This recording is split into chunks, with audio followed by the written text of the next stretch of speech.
السلام عليكم ورحمة الله وبركاته.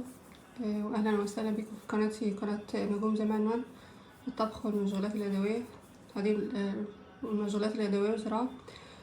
أنا حابة اليوم ألفت نظر بس المسؤولين، ليس تشهير ولا تشويه للسمعة، إنما بس لفت نظر على نوعية الدقيق اللي في السوق.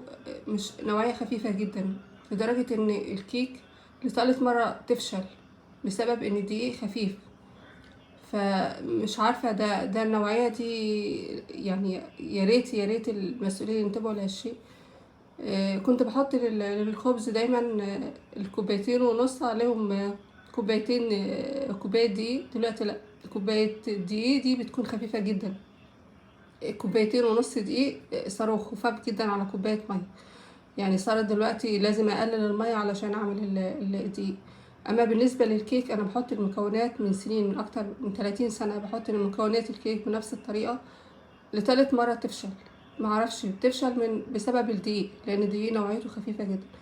فارجو من المسؤولين، هي قناتي ليست مشهورة وليس لها كمية مشاهدين، عدد مشاهدين، بس اتمنى ان توصل رسالتي للمسؤولين.